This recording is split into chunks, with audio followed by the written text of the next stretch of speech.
रैपिडिक्स English speaking course day 52 में आपका स्वागत है। आज दफ्तर यानी ऑफिस और थिंग्स यानी चीजों से रिलेटेड हम वोकैबुलरी एंड स्पोकन इंग्लिश देखेंगे। लेट्स बिगिन विद दफ्तर। यह पंजाब नेशनल बैंक का चेक है। यह है, that means this is a Punjab national bank cheque. अब आप इसमें अपोस्ट्रोफी भी लगाओगे क्योंकि बैंक का चेक है ना। This is a Punjab National Bank's cheque, है ना। So put an apostrophe after it. यह क्लर्क अफसरों के मुंह लगा हुआ है। मुंह लगा हुआ है मतलब ये एक मुहावरा है। दैट मीन्स वो क्लर्क अफसरों का फेवरेट है। This clerk is a favourite of the officers. तुम्हें कितने दिनों की छुट्टी लेनी पड़ेगी? For how many days would you have to take leave? आजकल काम का जोर है। काम का जोर है मतलब बहुत ज्यादा काम है। That means work pressure is very heavy these days. मुझे टेलीफोन पर बात करनी है। I want to make a call. Notice को नोटिस बोर्ड पर लगा दो। लगा दो का मतलब है पुट अप। पुट अप क्या है? फ्रेजल वर्ब है। Put up the notice on the notice board. साहब हैं तो साहब है मतलब साहब अंदर हैं। So you will say is the boss in? यहाँ साइन कीजिए। Please sign here. मेरी एप्लीकेशन मंजूर हो गई है। मंजूर हो गई है मतलब एक्सेप्ट हो गई है। My application has been accepted. उसे छुट्टी नहीं मिली। He didn't get a leave. He couldn't get a leave. नहीं मिल सकी, कुडंट।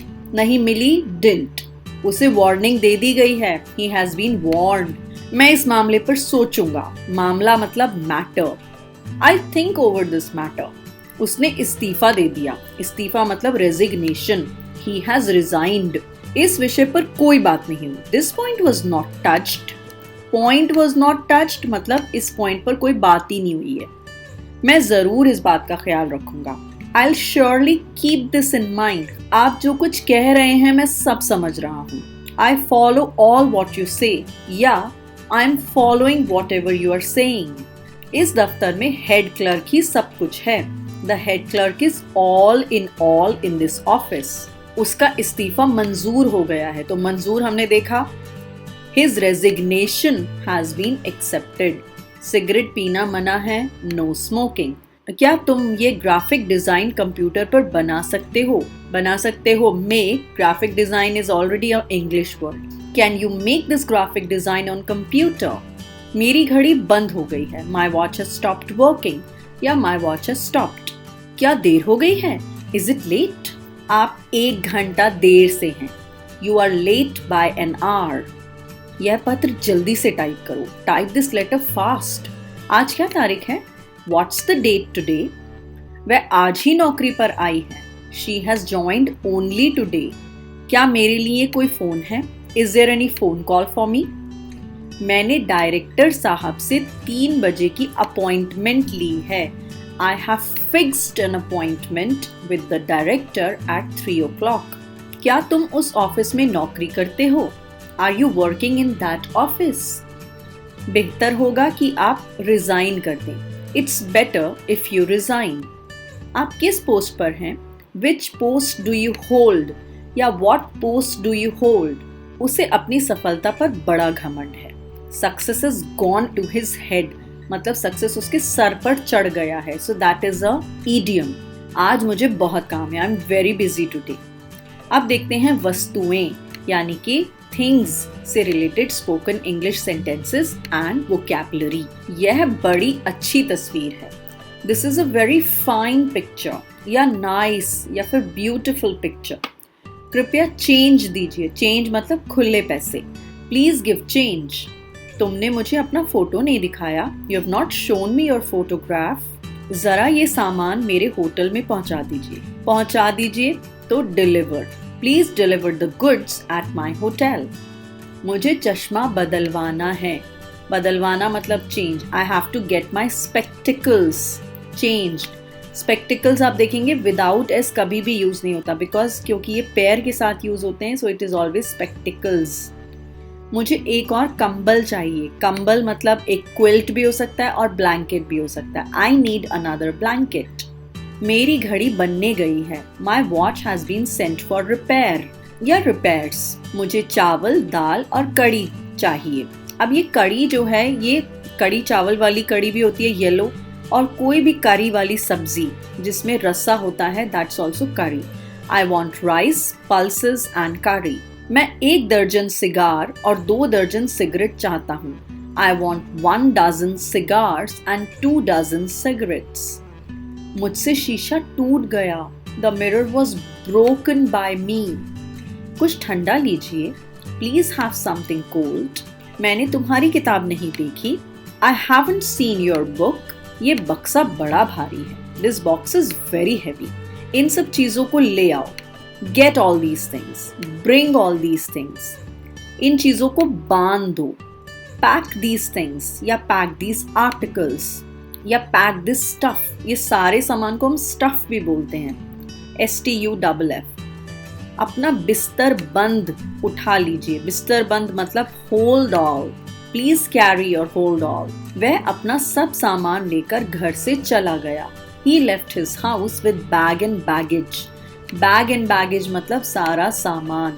सामान कम लेकर चलें। You should travel light. जब भी ट्रैवलिंग करें तो हमेशा कम सामान रखें। You should always travel light. उसको सुंदर चीजों से बहुत लगाव है। He is fond of. लगाव मतलब पसंद है या अच्छा लगता है। He is fond of beautiful things. यह कपड़ा मजबूत लगता है। This cloth appears durable. Durable जो सालों साल चले। बर्तनों को वापस शेल्फ पर रख दो।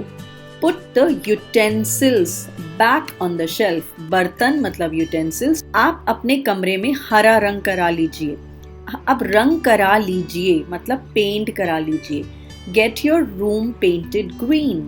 क्या आपने अपने घर में सफेदी करा ली? सफेदी मतलब white wash. Have you got your house whitewashed? मुझे अपने फर्नीचर की मरम्मत करवानी है। I have to get my furniture repaired. याद रखिए, यह आम बहुत मीठा है। एक सेंटेंस है, ये आम बहुत मीठा है।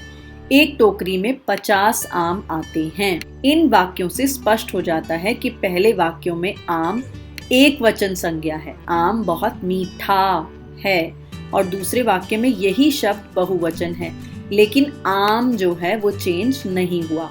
यहाँ पर भी आम है और यहाँ पर भी आम, आमे या आमो नहीं हुआ है। हिंदी में आम जैसे शब्दों की तरह अंग्रेजी में भी बहुत सारे ऐसे शब्द हैं जिनका एक वचन यानी सिंगुलर, बहुवचन यानी प्लूरल समान होते हैं। जैसे हमने स्पेक्टिकल्स देखा था, वो हमेशा प्लूरल में यूज होता है। The hunter ran after the deer. हमने लास्ट टेस्ट जब हुआ था हमारा, तो हमने डियर का प्लूरल डियर ही लिखा था। तो चाहे वो डियर एक हो, चाहे वो डियर बहुत सारे हों, तो हम लिखेंगे डियर ही। उसी तरह से शीप, तो हम ये पहले सेंटेंस देख लेते हैं डियर का। शिकारी हिरन के पीछे दौड़ा, और the deer are fine looking animals. हिरन देखने में बहुत सुंदर पशु हैं। तो दोनों में हमने डियर ही यूज करा, बेशक वो सिंगुलर हो या प्लूरल। सिमिलरली आपका शीप, तो शीप चाहे एक शीप हो चाहे एक से ज्यादा शीप हो, वो शीप कहलाया जाता है। दूसरी बात चाइनीज। अब इंडियन होगा तो आप इंडियन बोलोगे, इंडियंस होगा तो इंडियंस बोलोगे, बट चाइनीज में या जापानीज में आप उसको प्लूरल नहीं कर सकते। दूसरा एग्जाम्पल है hair. You don't say hairs, मेरे हेयर्स, नो। कई बाल भी जो होते हैं, माई हेयर इज फॉलिंग, तो मेरे बाल झड़ रहे हैं ना। अब ये होते हैं कुछ नंबर्स, जैसे डजन, डजन का मतलब होता है 12। स्कोर, स्कोर का मतलब होता है 20। ग्रॉस, ग्रॉस का मतलब होता है टोटल, टोटल में 144। 100 का मतलब होता है 100। 1000 का मतलब होता है 1000। ये सारे संख्यावाचक शब्द हैं और ये हमेशा एक वचन ही रहते हैं। हम कभी भी ये नहीं बोलेंगे डजन्स या ग्रॉसेस या स्कोर्स, हम यही बोलेंगे 2 dozen eggs, 500 rupees, 3000 soldiers। लेकिन जब क्रिया विशेषण के रूप में ये प्रयोग होते हैं तो dozens of eggs, hundreds of rupees, तो ये बहुवचन हो जाते हैं। आज का लेसन यहीं तक, कल मिलते हैं आपको डे 53 के साथ। तब तक के लिए take care and God bless. Bye bye.